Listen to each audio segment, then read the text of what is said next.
Halo sobat, selamat datang di channel saya. Tapi sebelum saya melanjutkan video, izin perkenalkan, nama saya Putra Vetufor Mendaili. Saya mahasiswa baru Universitas Negeri Manado atau disingkat Unima. Saya semester 1 atau bisa dibilang maba, dan video yang saya buat ini adalah tugas yang berupa presentasi dalam suatu video yang berjudul Rumus Kimia dan Tata Nama. Jadi ini adalah video pertama saya, dan sebelumnya jangan lupa subscribe, like, dan kritikan kalian tinggal di kolom komentar, karena komentar kalianlah yang membantu channel saya agar dapat lebih berkembang ke depannya. Di video ini saya akan membahas tentang rumus kimia dan tata nama senyawa. Pernahkah kalian melihat pembakaran kayu? Pembakaran kayu merupakan salah satu contoh dari reaksi kimia. Kayu yang terbakar mengalami perubahan wujud. Hasil dari pembakaran yaitu abu, gas CO2, dan uap air. Itu semua tidak bisa menjadi kayu lagi. Dilansir dari situs Kementerian Pendidikan dan Kebudayaan Republik Indonesia, simbol yang digunakan untuk mengenali suatu molekul dinamakan rumus kimia. Penggunaan rumus kimia erat kaitannya dengan tata nama senyawa. Rumus kimia zat menyatakan jenis dan jumlah relatif atom-atom yang terdapat dalam zat. Angka yang menyatakan jumlah atom suatu unsur dalam rumus kimia disebut angka indeks.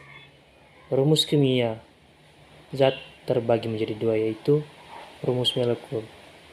Rumus molekul adalah rumus yang menyatakan jumlah atom-atom dari unsur yang menyusun suatu molekul senyawa. Misalnya rumus molekul air adalah H2O. Artinya dalam suatu molekul air terdapat 2 atom hidrogen dan 1 atom oksigen.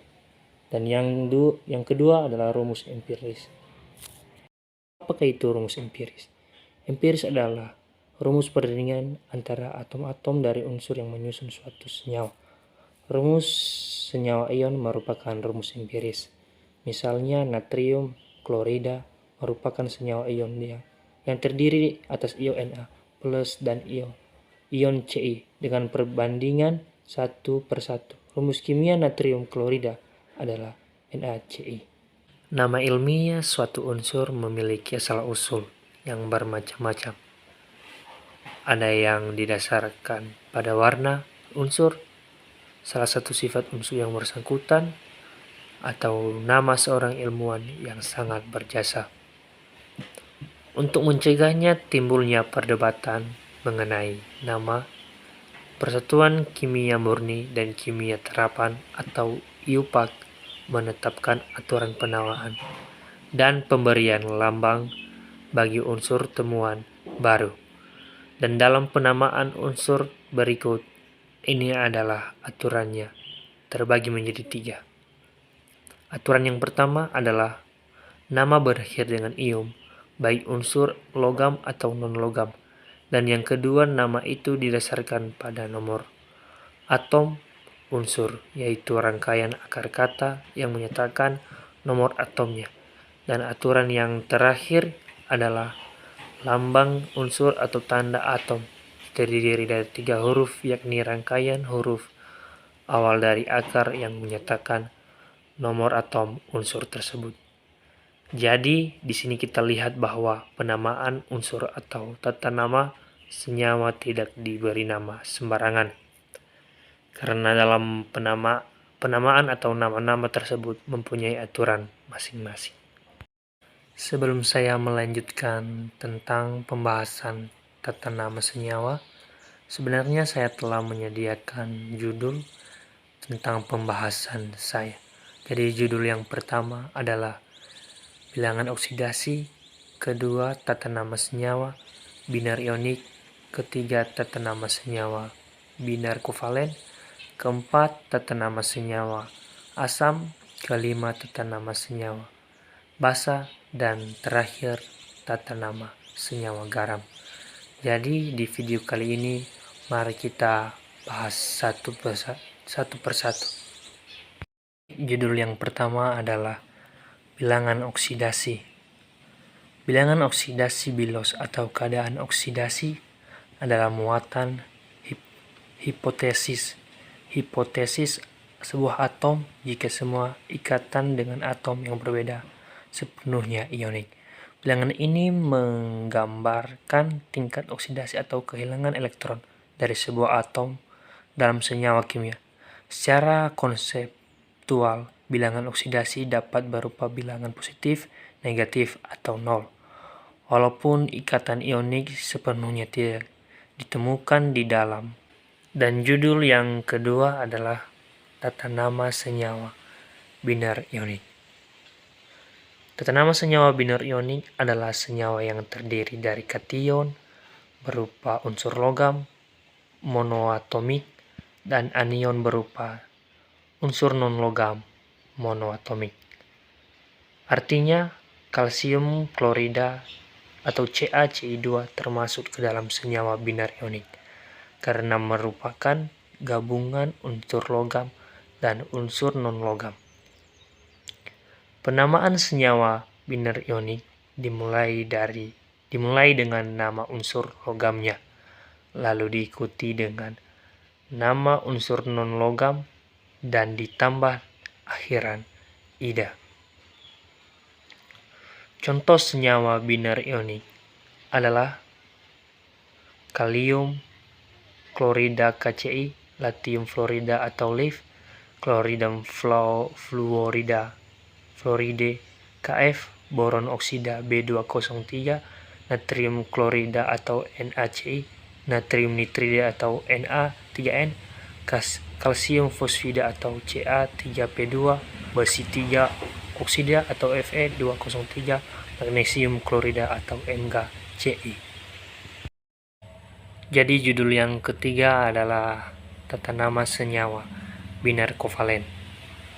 Senyawa yang terdiri dari dua unsur non-logam. Penamaan senyawa biner kovalen sedikit berbeda dengan senyawa biner ionik. Nama senyawa diawali dengan unsur yang lebih elektronegatif dan diberi awalan sesuai dengan jumlah karbon unsur tersebut. Misalnya, unsur nitrogen atau N dan karbon atau C selalu berada di awal karena keelektronegatifannya tinggi. Lalu nama senyawa diikuti dengan unsur non-logam satunya lagi dan diberikan akhiran ida. Senyawa biner kovalen juga memiliki contoh, yakni karbon dioksida, CO2, karbon monoksida atau CO, nitrogen monoksida atau NO, sulfur dioksida atau SO2, dan masih banyak lagi lainnya. Dan judul yang keempat adalah tata nama senyawa asam. Senyawa asam merupakan dua larutan yang menghasilkan ion jika dilarutkan ke dalam air. Jika larut tersebut menghasilkan ion H+ dan sisa asamnya berupa uang non-logam. Asam ini umumnya memiliki rasa asam. Jadi rumus kimia asam terdiri dari atom, hidrogen, anion, berupa sisa asam. Akan tetapi, asam merupakan senyawa molekul, bukan senyawa ion. Penamaan senyawa asam dilakukan dengan menambahkan kata asam di depan, lalu diikuti dengan anion sebagai sisa asam. Yang kelima adalah tata nama senyawa basa. Sebenarnya senyawa basa ini sama artinya dengan senyawa asam, yang artinya dua larutan yang menghasilkan ion jika dilarutkan ke dalam air. Basa merupakan larutan yang menghasilkan ion OH negatif dan sisanya basa. Dan sisa basanya berupa logam atau golongan Ei, II, Ei, dan Fe.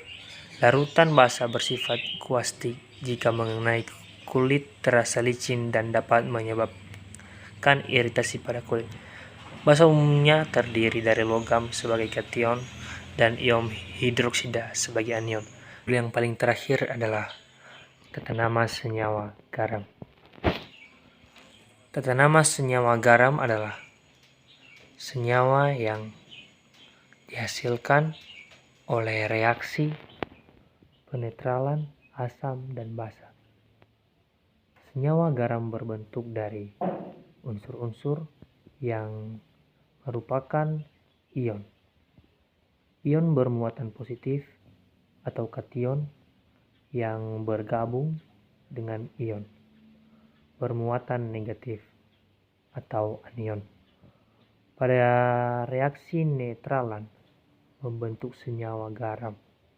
Artinya, senyawa garam yang bukan hanya garam dapur atau natrium klorida atau NaCl, melainkan hampir semua senyawa ionik yang terbentuk dari anion dan kation. Berdasarkan kelarutannya,